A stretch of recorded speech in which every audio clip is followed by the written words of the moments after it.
Now, I don't mean to brag, and I hope I am not jinxing myself here, but I have been offered every job that I have ever been interviewed for. So if I get my foot in the door and get the interview, I know I'm going to get offered that job. This is not because I am a rock star safety leader, which I am. It's because I have a method for making myself stand out from the crowd. Let me tell you a little bit about my secret, but let's keep it just between us. Let's get to it, my safety friends. Hey there, safety friends. Welcome to the Safety Geek podcast. I'm Bryce Sargent, CSP and 20-year safety professional. After spending years training safety leaders across the globe for a large corporation and creating safety programs from the ground up over and over again, I am now sharing my processes and strategies with you. At the Safety Geek, you will learn how to manage an effective safety program that increases your management support and employee engagement, all the while helping you elevate your position and move up in your career. If you're ready to step into the role of a safety influencer and leader, you're in the right place. Let's get to it. Hello, hello, hello. How is everybody doing today? Happy whatever day it is that you happen to be listening to this. I'm actually recording this on a Thursday. I'm late recording this. I normally record my podcast on Tuesdays, but I was not ready. But we are finishing up our series about career planning. And I thought that I would just kind of give you like a case study of how I actually approach job searching, because a couple of years ago, I actually found myself in that position again where I was like, okay, let me go look for another job and see how it goes. And literally, like, I was offered so many jobs. And I said, this is so funny because I'm like not breaking my streak. And my son is the same exact way. He's been offered every single job that he has sat for an interview for. But anyway, the reason why this came up is that at least 5 times a week, I get a message from somebody in the field saying that they can't find work in safety and they want my help. Like literally they say, I have applied to hundreds of jobs. I can't even get an interview, which hopefully the episode on the resume writing will help with that. There are stages in the interview process, and the very first stage is getting that screener to call you. So that comes from your resume. So you have to make sure you have a really good resume that passes the screening process. So that way they call you. And a side note here, I do actually have a program that I'm planning for in the future to create, but that's in the works, like to teach people how to actually get hired as a safety manager. And we do have a summit coming up in July, which I'm going to invite some experts on as well to help people with this problem. Anyway, this got me thinking, because it's never been hard for me to find work in any field. I'm not saying I apply to 100 jobs and I get 100 job offers. No, the ones that I actually pass the screening process and sit down for an interview for, I've always been offered the job. So what are they doing that's keeping them stuck to where they're not even getting to that stage? Or if they're getting to that stage multiple times, why they're not being offered the job? I mean, it is just a numbers game if you look at it. You submit so many applications or so many resumes in our profession. It would be a resume, not an application. But you submit your resume to, let's say, 100 jobs, and a percentage of those will call you for screening. And a percentage of those screening calls will actually land you to an interview. So it could be that they have a lack of experience, or their experience doesn't match what they're looking for. It could be, just the competition in the field. I will tell you that whenever I go to hire a safety manager for an organization, I get hundreds of resumes, hundreds. So there is a lot of competition out there. And it could also be that just they're not a good fit for the company that they're applying for too. So then that comes back to, you need to build your skills up, your continuing education and all of that.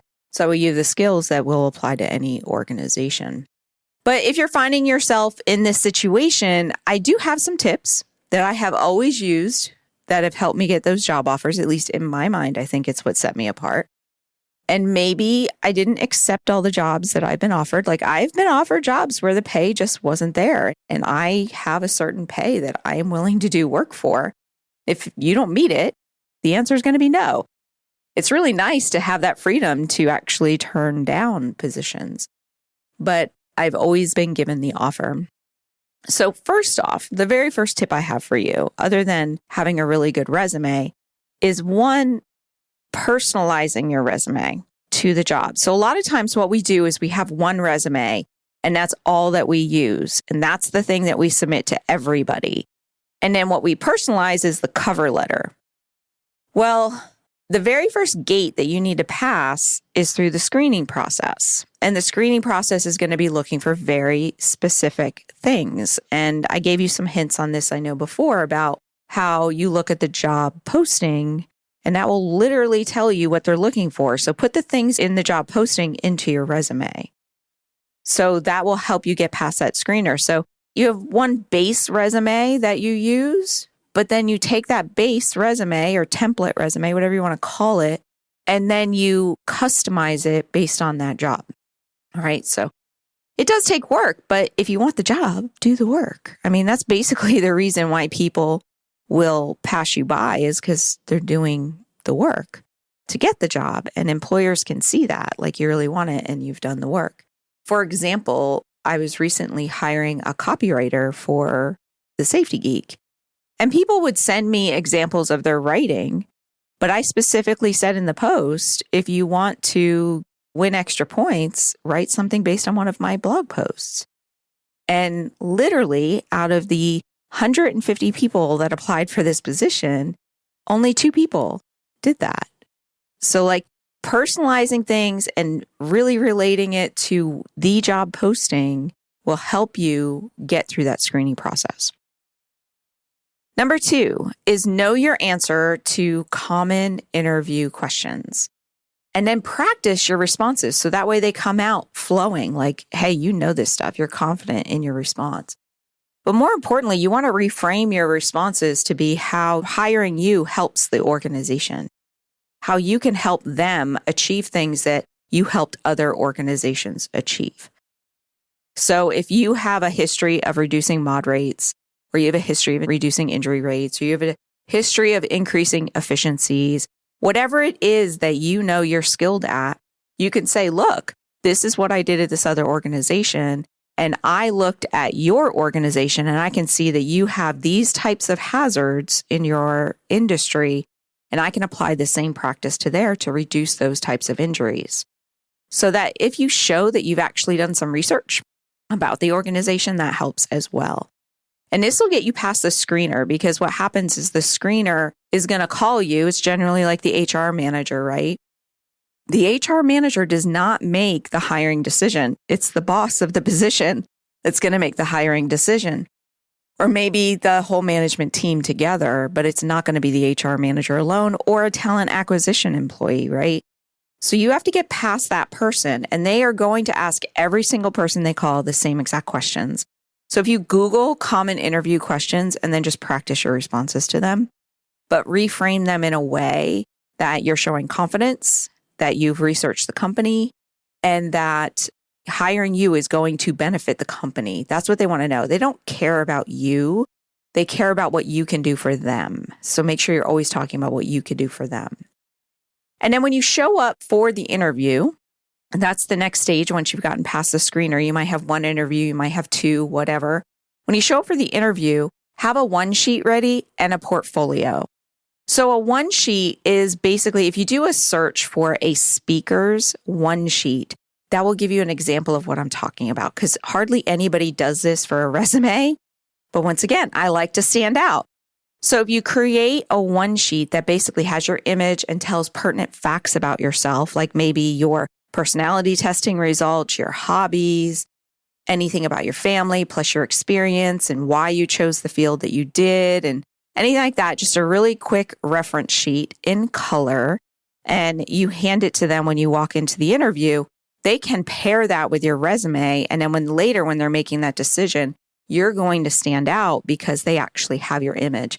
The way I like to think about it is like in theater, in Hollywood and all of that, when they are auditioning actors, they always have their headshot, and then on the back of their headshot has all the information about the actor. It's the same thing. Even though our jobs don't have anything to do with about us personally, you want them to remember your face and they want you to remember you. So I'm not saying do a headshot like an actor. What I'm saying is it's a one sheet piece of paper with like your picture up in the corner. That's all. So that ends up standing out to them a lot more. And you want to personalize it and you want to try to connect with them. So one of the things that I like to do is research the person who I'm going to have the interview with and see if I can maybe find them on Facebook or Twitter or LinkedIn and see what kind of hobbies they have. Do we have anything in common?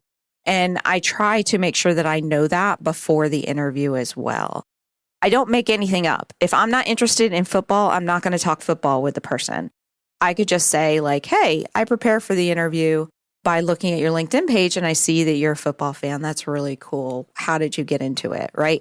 And going back to always asking them questions about themselves is always important too. So many tips. There are so many tips for me to share for you. All right. So the other thing I talked about was handing over a portfolio to them as well. I've always done this. I've probably done this for like 25 years. I think this is what stands me out from other people. And in a portfolio is basically examples of your work. And it's great if you can have one that you can leave with them. But if you don't have that type of portfolio where instead you just have to show it to them, that's okay.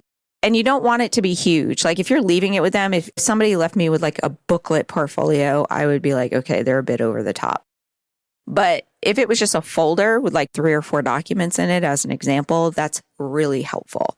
So things that you can include in your portfolio is an example policy that you've written, maybe a training that you've done, like a PowerPoint presentation with your notes as to what you did and the quiz that you created to go along with it or something like that. If you are experienced in analytics or data and trending, you can show graphs and charts that you've created.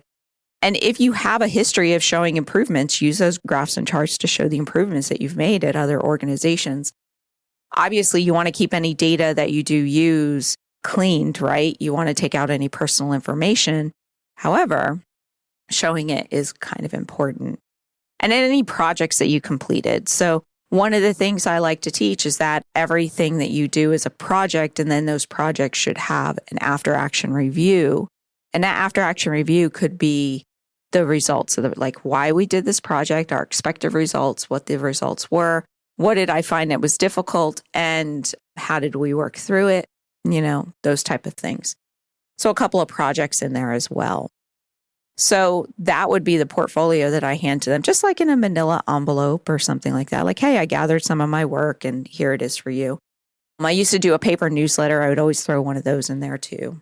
So just examples of my work to make me stand out.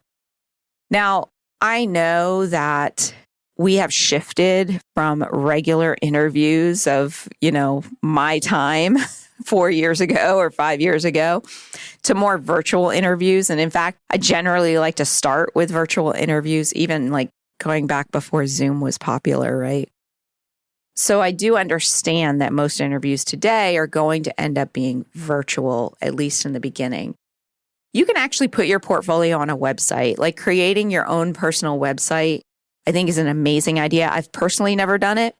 I mean, I've created websites, obviously, but I've never created a portfolio one, but I honestly think it is a great idea to do, to then give them a link to your portfolio. And you can even email them prior to the interview. I wouldn't include this in your resume. Once your interview is set and you know who you're going to be interviewed by, I would then email them a link to the portfolio and say, hey, we have this interview next week. I wanted to share with you some of my work. So that way, if you have any questions about it, we can talk about it during the interview. Here's a link to my portfolio, and then you can show it to them then. And maybe they'll look at it, maybe they'll not. But definitely cyberstalk the person that you're interviewing with, because I think that is one of the things is that you really have to build connection with the person that you're being interviewed by. Now, this may not be the deciding person. This may not be your boss that if they hired you that you would end up being. But a lot of times it is. I've literally been in interviews with like a low-level person where they actually pulled the boss in and said, this person's great. You need to come in and talk to them. So you never know. So having the ability to make connection with people quickly is important. And that's where I recommend that Dale Carnegie book of How to Win Friends and Influence People. That too many times, especially in an interview, people like to talk about themselves, their accomplishments and what they did. Where if you want to make connection with somebody, you actually need to ask about them. You need to talk about them. You need to talk about how you're going to help the company and why you are the best person to do this. So making that connection with them actually helps in the long run because they are going to be faced with lots of people that have lots of skills. But it's that connection that's going to make them change their mind, like choose one person over the other. And to end it out, I wanted to tell you, like, I have interviewed hundreds of safety managers. So when I was a regional over all of my locations in the US, whenever one of those locations needed to hire somebody, I was the first interview past the screeners. So you would have the screeners. Your very first interview would be with me. So I've interviewed hundreds, and I've referred top candidates to executives, like people that really knew their stuff. They were very impressive. But what I found is that when people start talking up their skills and how great they are and how much education they have and how much they know about safety and all of that, that executives tend to pass them over because they're not making that connection. They are not saying what they're going to do for them. And the way that the executives see it is they're like, great, this person knows their stuff and they're going to come in and tell us everything that we're doing wrong. Instead of showing that, no, you're coming in as a team player. You're coming in as a person that they're going to have lunch with and have a good time with, and at the same time, keep the company safe and keep them compliant. That is what executives are looking for, especially when you get into like not at the higher levels, like if you're trying to get a job, like where you're not in charge of actual boots on the ground. But when you're looking at a position that is more boots on the ground, doing the work, doing the training, doing the inspections, they're looking for a team player. They're not looking for somebody who's all educated up and is going to tell them everything that they're doing wrong. And I will tell you, just to end it out here too, is that out of the hundreds of people that I interviewed as safety managers, I only had 2 actually show me a portfolio. So think about that. You want to stand yourself out from the crowd of applicants. You can bet that you're going to pass the next level. You're going to pass through all the different gates that are set up in the interview process if you can actually show them your work and show them what you can do. And what's so great about a portfolio is it's examples of your work, regardless if you've done it at another company. So all those people that are coming out of college from a safety degree that can't seem to find work because they have no experience, which is something I see all the time, creating a portfolio, showing your work where it's relevant to them, right? The type of policy that's in your work should be a policy that would apply to them. The type of training should be something that applies to them. It's going to make you stand out a little bit more and maybe get them to overlook that lack of experience. So I hope that you enjoyed today's episode. I love this series on career planning because I just love what we do. And I love the fact that so many people can be successful without a college degree, that you can just have this job that landed in your lap and learn the skills that make it an amazing role for you. So if you like this stuff, make sure that you subscribe to the podcast and leave me a review. I would really appreciate it. I love reading them. And I will chat with you again soon. Bye for now.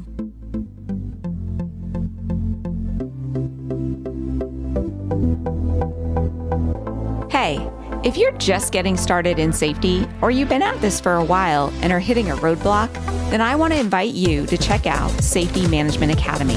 This is my in-depth online course that not only teaches you the processes and strategies of an effective safety management program, but how to entwine management support and employee participation throughout your processes.